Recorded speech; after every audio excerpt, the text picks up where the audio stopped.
Hello, and welcome to another Fire Emblem Warriors 3 Houses breakdown. I'm sure you've had plenty of this, but there's been a couple of things that I've noticed with other breakdowns that have been missed, and I'm super excited for this game, like to the point that I've actually watched this trailer a couple of times a day since it's been released about two weeks ago. How long has it been? Yeah, yeah, 2 weeks ago. And yeah, so I'm going to go ahead and break down some of the things that I think have been missed. I'm sure others have noticed it, but um, anyway, pay attention, I guess. Enjoy if you want. And yeah, after this, I'm going to break down kind of my history with Fire Emblem as well as with the Warrior series, and we'll kind of go from there. So, anyway, let's go ahead and just kick it off. And just little thing to note here right from the get go. We have our Imperial Army troops. It looks like they're just your typical heavy knights. Um, we got, hold on, let me go back here. Here we go. We got your shields here, and we got their axes here. I don't really see any. Oh, we got a spearman back there. That guy just looks like your typical soldier. Um, So we got Imperial troops, and what it looks like is an invasion of Garreg Mach, because if you look, hold on, let's go ahead and pause right here. We'll back it up. If you look, let's see, where are we? Oh, nope, not far enough. So right here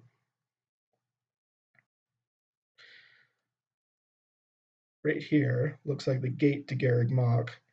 And it looks like we're coming towards the inside because we have the flag here, and we have one of the shops here that we're seeing in Fire Emblem Three Houses.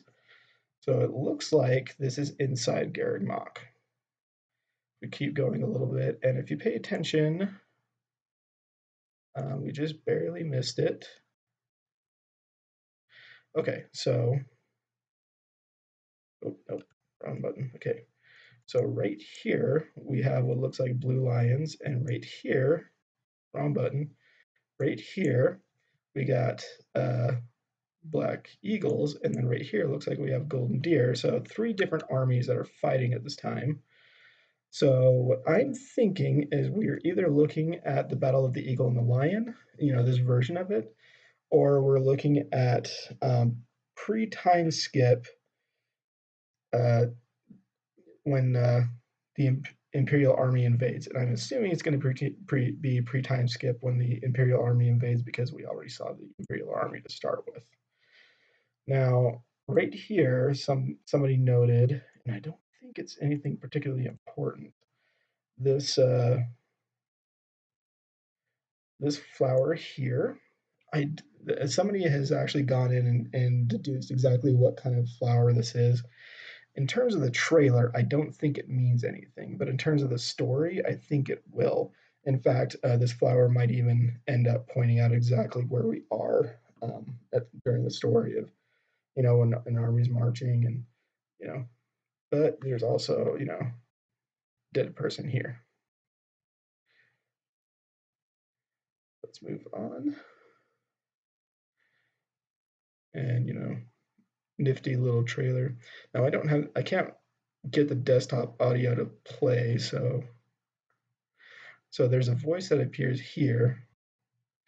Now, and the voice says, cycle of this world, I will not allow it to perish with you. What I'm thinking is this is the person that's kind of like the quote unquote anti-Celtis. So let's see if I pull this up here and I look up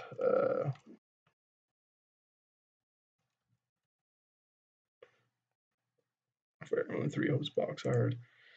Click on this guy. Oh, that's really small. Hold on. Let's grab. Still small. And it doesn't have the character I'm looking for. Here. Should be good. Okay. Yeah, it's good enough. So this person here, I think, is the one that's talking. at this part of the trailer. And again, I don't have the audio for it, but um, we have female Biolith turning around and big surprise. Actually, interesting thing to note that I had not noticed before until just now is if you look in her eyes right here, there seems to be some kind of reflection. I'm having a hard time making it out, but it looks like she's looking right at, obviously she's looking right at something, but there's a reflection in her eyes that I hadn't caught before. So it'd be interesting if anybody else can catch that and break that down. So then we get kind of into the Edelgard, and interesting thing about Edelgard though is this axe that she's wielding right here is not a hero's relic. So I'm interested to find out what the story is there. And the reason that I note that, let's actually back it up right here. So right here we have a little purple-haired man, and what I'm thinking is it's going to be somebody that we already know before, because it almost looks like there's a little bit of blue hair there. So yeah, I'm pretty sure this is someone that we've met before. It might even, most people assume that it's Lorenz, which it could be. And then we come back to Dimitri, but if you look at Dimitri's weapon, he is using the hero's relic, his hero's relic. So that still brings up the question: what time period are we in? Are we in pre? Are we in? So right here is interesting because he's in his pre-time skip outfit, but he's using the hero's relic. So I'm interested to see what the story is there. And similar, I do really like the flashy moves here. Similarly, with Claude, he's also using his hero's relic. And once again, he's in his pre-time skip. So I'm interested to find out what exactly the reason is for this. Now, this I think is interesting. So I think this is going to be. So I think what we're going to see is we're going to see an actual. We're going to see Garrick Mach. I'm hoping we're going to be able to move around Garrick Mach. And the reason for that is because Koei Tecmo actually used their engine to develop Three Houses. So Garrick Mach is within their assets. I don't see why they wouldn't do that. But this is what I think is interesting. So I'm thinking that this right here is a goal, and this right here is like where we're marching from. Obviously that's kind of what Edelgard says in the trailer. But here's something else interesting. So if you look here, here, here, there's a bunch of different icons here. So Garrick Mach being right here, and then we have what looks like just your typical, I don't know, that almost looks like a hut. And then I'm assuming another target here, and then a town, and a couple of towns with it. So this one is interesting too, because it looks like there's a town that is also marked here. But there's also one of these other little huts here. So I'm kind of curious what the story is with all of this. There's a lot going on here. Oh, and another thing to note is there's a little lock symbol there. So I'm wondering if you beat some of these guys over here. We're gonna get this guy over here unlocked. Wow, that was wild right there. Unlocked.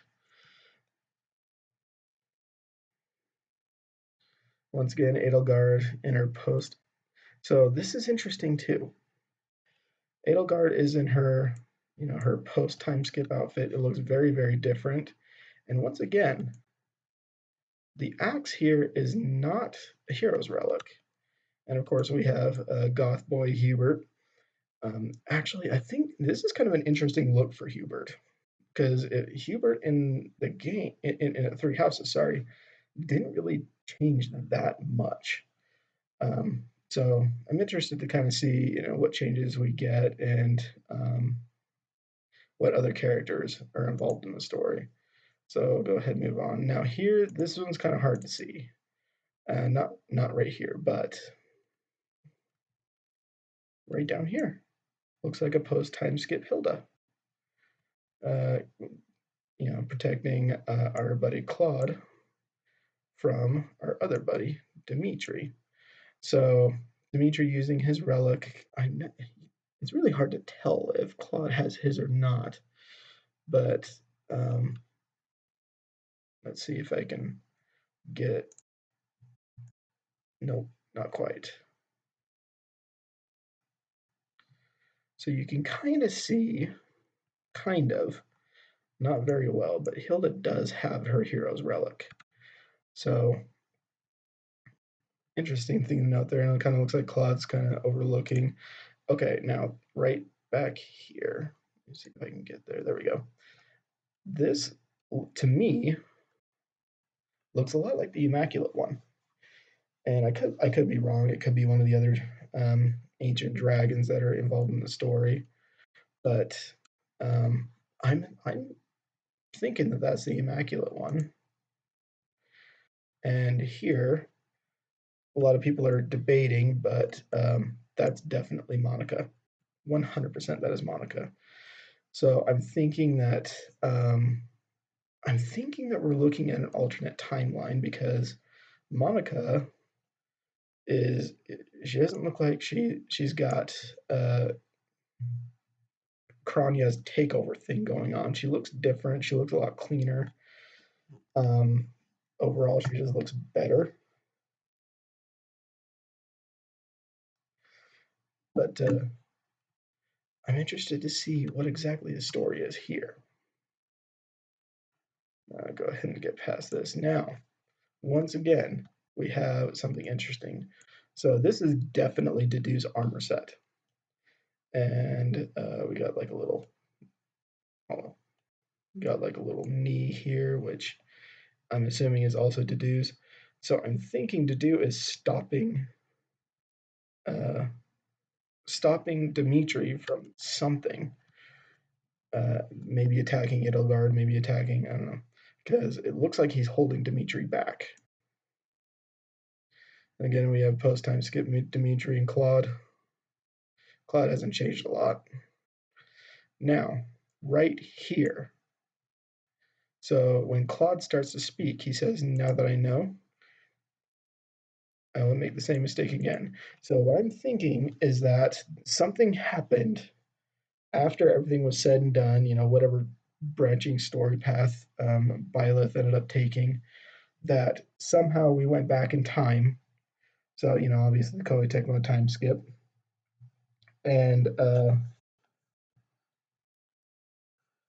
what I'm thinking is that with that, somehow Claude is aware of what happened. And, this is a theory. I'm just spitballing here, but Claude is aware of what happened. Before this sort of time jump. Maybe Biolith related what happened. Maybe I guess not related. Relayed what happened to him, Edelgard, and Dimitri, and kind of a consensus decision. So therefore, we don't have the three houses. We now have the three hopes. They are coming together instead of drifting apart. So I'm thinking Claude is aware because he said, obviously saying, "Now that I know, I won't make the same mistake again." He's aware of what happened. That's my theory. Now, right here, you can barely see, but that's definitely Randolph. So we're going to see a couple other characters pop in. We move on a little bit. Now this is interesting to me. I'm going to back up just a little bit right here. So we have, one of your big old demon monsters here. And this one looks black, while this one looks white. So what I'm thinking also is that Is that Claude right there? That's got to be Claude, right?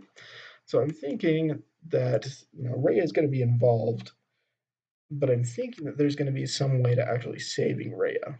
So, given Koei Tecmo's, they want to do the golden route. They want everybody to be saved and all that. So, and there's Claude again, which, so here, this is something that I don't think anyone else has talked about. The design, the overall design of this area, to me, looks a lot like Shambhala.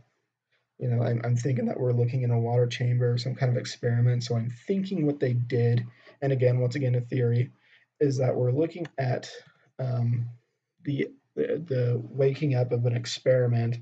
Maybe they're trying to duplicate Sothis. Maybe they're trying to create their own goddess, which I think is an interesting idea. If it ends up happening, I doubt it, but you know, given that it looks like Shambhala, we're definitely going to see those who slither in the dark in some degree. And another interesting point right after this is Gerald right here. Now, I'm thinking that we're not going to see Gerald go down. I'm thinking we're going to see Gerald survive. Now, right around here, we're actually hearing Silva speak. Oh, and let's back up one more time. Just a little more right here. Definitely the Immaculate One. So we're absolutely going to see Rhea. The Immaculate One is going to be involved. We might even end up seeing one or two more dragons. What I think would be interesting is to see. Spoiler alert for those who have not played all the way through Three Houses. I assume you have, given that you're watching this. But for those who don't know the full story behind, shoot, what's his name? Let's see. There's Flame, and then there's uh, why am I blanking on his name? Anyway, they're both dragons as well. Again, spoiler alert if you have not. Whoopsies. My goodness. So, spoiler alert there. Oh, and we catch a little bit of Edelgard. So, this is an interesting expression, and I'm sure this means something in regards to the story, but my it's hard to say what exactly she is. It looks like a little bit of regret, or it looks like a little bit of shame. It's hard to say because we don't know the story yet, but I would like to see kind of where this goes. And Claude, now this is interesting. So a lot of people theorize that our purple-haired friend over here is male Biolith, but in my own research on this, so in that, so right here, let me kind of point a couple things out and why I don't think this is male Biolith. Chin isn't as so male Biolith has a very long chin, and his eyes aren't as wide as this. This could certainly end up being male Biolith, kind of like they're taking Koei Tecmo's taking some visual royalties. The other interesting thing is that he has these white marks on his face, which means similar to Biolith, he's um, he's combined with a goddess. But another interesting thing, let's back up a little bit. Let's see, where are we starting? It's a little blurry. So obviously he's dual wielding, but if you look right here, oh, sorry, here, he looks like he's using a hero's relic as well as a killing edge right here. So first dual wielder that I've seen in Fire Emblem. I'm sure there have been others in the series, but this is a first for me. So right here, this is interesting to me, is that he shatters Byleth's sword, which is definitely not a hero's relic, but it shows even though Byleth is obviously combined with Sothis, uh, he's pretty freaking powerful. So we definitely have an adversary that that's going to push Biolith to their limits. Now, one thing that a lot of people suggest is that we're only seeing female Biolith, and people are wondering, are we going to see male Biolith? I think we're definitely going to see male Biolith if this isn't male Biolith, which I'm really skeptical that it is. I think we're seeing an entirely original character, a character that is a product of Biolith's time skip. If that is, of course, what happened. So I don't think this is male Biolith. Because if there's a time skip, that means that Biolith is going back in time back to where they were before, not necessarily, where like an alternate reality where male Biolith is the Biolith that we're dealing with. And Biolith as a character is too pure of a heart, I would assume, to become the villain. So I just have a lot of doubts that this is male Biolith. But given that this character has, ooh, whoa, where were we? Let's see, right here. So, given that this character hasn't shattered Byleth's sword, this character is going to be a real obstacle for Byleth to overcome. And again, we hear Sothis' voice right before this happens. And then we see the box art. So, a couple things to note on the box art. We have this character here. I'm going to go ahead and just close these tabs. We have this character here, which is definitely the opposite of Biolith. And this is the main reason why I think this isn't Biolith, is because the art itself does not match up with male Biolith at all. The eye is too large, the nose isn't quite long enough, and the chin is a little bit more it's a little bit more flat than male Biolith. Male Biolith has a little bit more of a longer chin. So I'm thinking that this is an original character, not male Biolith. Not male Biolith. And I'm interested to kind of see what exactly is happening with the story. Also, other thing that people have noted is Edelgard down here is showing a lot more skin than she has before. But that's a Koei Tecmo thing, more than likely. Now, let's see if there's anything else that we need to worry about. No, it's just, yeah. So let me kind of give a breakdown of my history with Fire Emblem. So I started playing Fire Emblem way back in the Game Boy Advance days. My first was Fire Emblem Sacred Stones, which is still story-wise my favorite Fire Emblem game. Absolutely, absolutely love Sacred Stones and all the characters in it.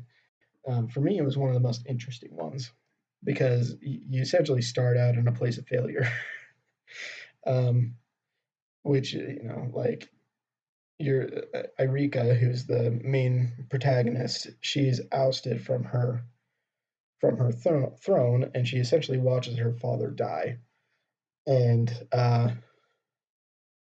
yeah, gets whisked away, and then goes on a big adventure, and then her twin brother Ephraim gets involved as well. And there's just so many interesting characters in Sacred Stones, and the story itself is so engaging and so, I don't know, well written. I was around for the Awakening days when Fire Emblem really saw its popularity skyrocket, and I'm one of the weird ones that really liked the Fates games. I didn't like Conquest, which again is weird because everyone's like Conquest is the better one. No, I liked Birthright a lot better, just because I liked the characters a lot more. Yeah, Xander was not that interesting of a character, and Elise was just kind of a, I don't know, just a typical young, little sister trope. And then Camilla was the big boobed sister trope, the motherly sister trope, and Leon was just Leon. None of the characters on the Conquest side were really that interesting to me. But on the opposite side of Fates, I really liked Ryoma being the noble brother. He reminded me a lot of Captain America, Captain Japan. Anyway, um, Ryama I thought was really interesting as a character. Hitomi, which she always puts up this rough, tough exterior, but the second she sees Korin, she melts because she and Korin were like best friends when they were little. And Sakura's not. I mean, again, she's very much a trope that the little sister that's really shy and um, let's see, uh, Takumi. Takumi's not that interesting of a character either, but what happens to him in the story is interesting. So anyway, Fates I really liked. Oh, Azura. I'm one of the people that doesn't really love Azura. She's just again just not that interesting of a character.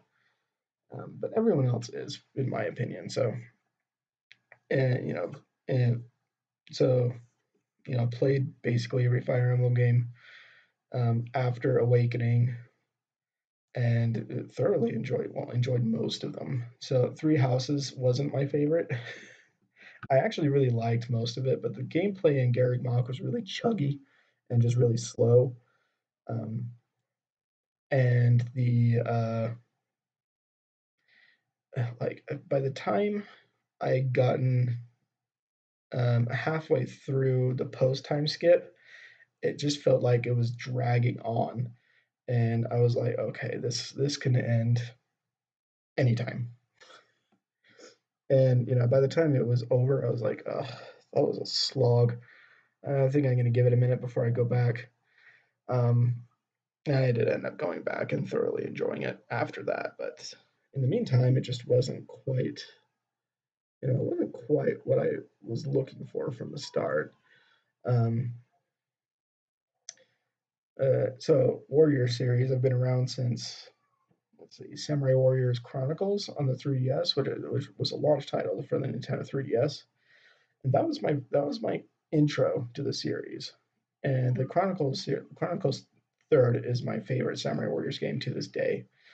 Um, other than Dragon Quest Heroes One, Dragon Quest Heroes Two is pretty fun too, but Dragon Quest Heroes one of the reasons I like it is you get like a little hub to wander around in and talk to people and kind of get to know the world. And then when you're like, okay, ready for a map, you get like this big old map, and then you see your little airship and you move it around to where it is you want to go on the map.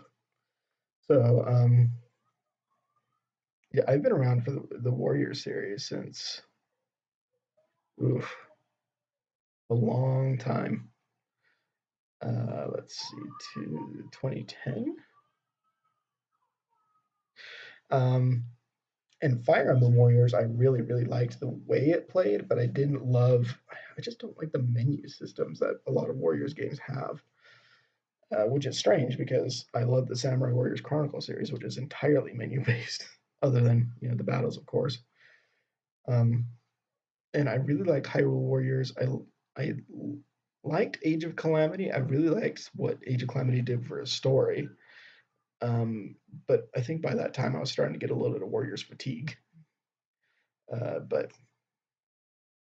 then Samurai Warriors 5 came out, and that love for the Warrior series reignited, and now I'm absolutely stoked for Fire Emblem Warriors 3 Hopes. So hopefully you are too. Hopefully you enjoyed. This has been a long video. This has been a lot of breakdown. So hopefully you enjoyed it, and I will see you next time. I hope, maybe, possibly. We'll see you later.